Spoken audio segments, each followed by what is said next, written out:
मैं हमेशा से उन लोगों में रहा हूँ जिन्होंने हमेशा से कहा है कि एरिक टेन हाग को सैक नहीं होना चाहिए या एरिक टेन हाग के सैक होने से कोई फायदा नहीं होगा। But honestly he is not helping himself out with some of his options और some of his decisions. Especially अगर मैं इस सीजन की बात करूँ तो उनके अगर स्टाइल ऑफ प्ले को आप देखें तो काफ़ी इररिलेवेंट है। हमें अभी तक पता नहीं चला कि एरिक टेन हाग का स्टाइल ऑफ प्ले क्या है मैनचेस्टर यूनाइटेड में। उनकी जो टीम सिलेक्शन होती है वो हर वीक क्वेश्चनेबल बनती जा रही है। और स्पेशली मैं बात करूंगा सर्टेन प्लेयर्स की जिनके ऊपर ट्रस्ट नहीं किया जा सकता इस वक्त मैनचेस्टर यूनाइटेड में। ये सेम प्लेयर्स ही थे जब 2-3 मैनेजर्स इन्हीं प्लेयर्स के अंडर सैक हुए हैं, लेकिन ये प्लेयर्स कहीं नहीं गए। कल के गेम की अगर मैं बात करूं तो कल न्यूकासल ने मैनचेस्टर यूनाइटेड को बॉल ही नहीं दी। मैच देख के ऐसा लग रहा था कि मैनचेस्टर यूनाइटेड नहीं शायद सामने बर्नली खेल रही है, इस तरीके का मैच था। और कल जो दो प्लेयर्स मुझे लगा कि वो मैच के लिए खेल रहे हैं और वो दोनों प्लेयर्स ऐसे प्लेयर्स थे जो कि आपके प्लान्स में ही नहीं थे। पहली बात Harry Maguire West Ham United से उनका ऑलमोस्ट कंफर्म था। आपने तो उसको सेल कर दिया था, लेकिन उसके पर्सनल टर्म्स एग्री नहीं हुए, जिसके बाद आप अभी हैरी मैग्वायर को खिला रहे हो।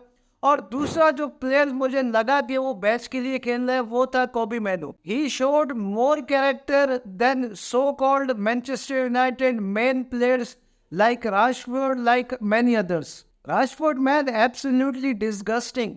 जब आपकी टीम का नंबर 10 राशफोर्ड हो तो आप क्या एक्सपेक्ट कर सकते हो। देखिए राशफोर्ड की अगर मैं बात करूं तो उनकी अगर वर्क रेट की मैं बात करूं तो वो कभी भी वर्क होस्ट नहीं रहे, लेकिन कल जो उन्होंने किया इट्स एब्सोल्युटली डिस्गस्टिंग। इसको आप किस तरीके से डिफेंड कर सकते हैं? This is absolutely shocking.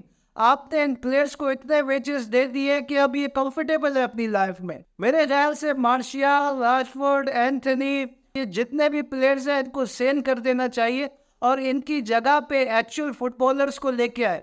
क्योंकि मुझे लगता है कि अगर आप इन प्लेयर्स के साथ एरिक टेन हाग को सेलेक्ट करके किसी और मैनेजर को भी ले आएंगे तो ये सर्कस चलता रहेगा। ये सर्कस तभी खत्म होगा जब ये प्लेयर्स की जो दादागिरी हमें नजर आ रही है, इन प्लेयर्स को सबसे पहले आप भेजेंगे, उसके बाद फिर ही आप एक्सपेक्ट करें कि आपको मैनेजर कुछ प्रोवाइड कर सकता है। सो अब अगर हम बात करें रियल मैड्रिड की तो Real Madrid comfortably won against Granada. और हमें पता था मेरे ख्याल से ग्रेनाडा इतनी कोई टफ अपोनेंट नहीं होगी रियल मैड्रिड के लिए, especially when you are playing at the Santiago Bernabeu. लेकिन कल रियल मैड्रिड की फॉर्मेशन में हमें थोड़ा सा चेंज देखने को मिला। प्रीवियस गेम्स में जो हम डायमंड फॉर्मेशन में खेल रहे थे, कल हमारी फॉर्मेशन 4-2-3-1 थी। आई थिंक अगर मैं शुरू के 20 मिनट्स की बात करूं तो 20 मिनट्स वर फ्रस्ट्रेटिंग और उसके बाद I think we control the game pretty nicely और everything was good. I think Fede Valverde ने खुद को इस सिस्टम में बहुत अच्छी तरीके से एडजस्ट कर लिया, क्योंकि मुझे लगता है कि कमाविंगा और चौमेनी की इंजरी से पहले जब क्रूज सीटीएम पोजीशन में खेलते थे, जब चौमेनी नहीं खेलते थे, तो टोनी क्रूज अकेले डिफेंड कर रहे होते थे जिसमें वो काफ़ी स्लो थे, जब उनको पीछे आने में काफ़ी टाइम लगता था। लेकिन इस फॉर्मेशन के साथ, इस सिस्टम के साथ, जब फेडे वेलवर्डे भी टोनी क्रूज को कवर दे रहे हैं तो आपको एक टोनी क्रूज नजर आ रहा है पूरे गेम्स में, और फेडे वेलवर्डे भी आके टोनी क्रूज को कवर कर रहे हैं। तो I think it's so good. Brahim Diaz and Rodrygo stepping up for Real Madrid सही टाइम पे। और मैं हमेशा से यही कहता था कि ब्राहिम डियाज को मिनट्स मिलने चाहिए, क्योंकि ब्राहिम डियाज की अगर आप बात करें तो बहुत से प्लेयर्स इंजर्ड होते थे, उसके बावजूद भी ब्राहिम डियाज पे कार्लो एंजेलोटी ट्रस्ट नहीं करते थे। मैंने हमेशा से ही कहा है कि ब्राहिम डियाज को मिनट्स मिलने चाहिए, चाहे 20 मिलते हैं, 15 मिलते हैं। इवन के विनीशियस, आपकी जो मेन प्लेयर जितने भी इंजर्ड हैं, उनकी इंजरी के बाद भी ब्राहिम डियाज को मिनट्स मिलने चाहिए। And Rodrygo man, what a phenomenal performance. और आप यही एक्सपेक्ट कर सकते हो, आपने मेन प्लेयर्स थे, one of the main players से, कि जब आपको उसकी नीड हो तो वो हमेशा स्टेप अप करे। अब रॉड्रिगो की अगर बात करें तो रॉड्रिगो का स्टार्ट अच्छा नहीं गया था। अगर लीग की बात करें तो इतना इतना इतना अच्छा नहीं खेल रहे थे, उनकी फॉर्म अच्छी नहीं लगी हुई थी, जिसके बाद मेरे ख्याल से मुझ समेत काफ़ी मैड्रिस्टास ये कह रहे थे कि रॉड्रिगो को बेंच से आना चाहिए।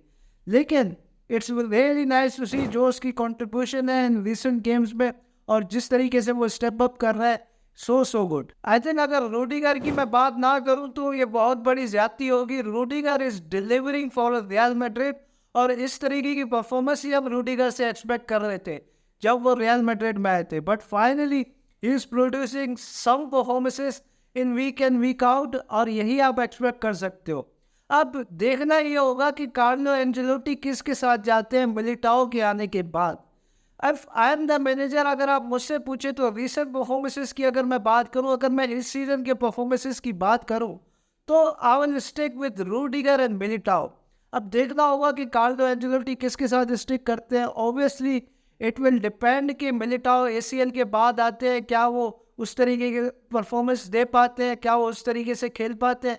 It will depend a lot on Militao. लेकिन अगर Militao comes in good health, तो अगर आप मुझसे पूछे तो I will prefer Militao and Rudiger. Lunin has been super for Real Madrid recently. जब से केपा इंजर्ड हुआ है तब से Lunin has been doing a wonderful job.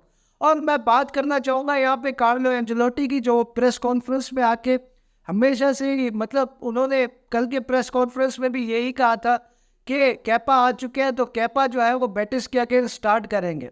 I think it's really unfortunate. मुझे लगता है कि लुलेन को स्टार्ट करना चाहिए और केपा। बाकी do let me know your thoughts, what do you guys think in the comment section. मिलते हैं नेक्स्ट वीडियो में, तब तक अपना ख्याल रखिए। Until next time, piece.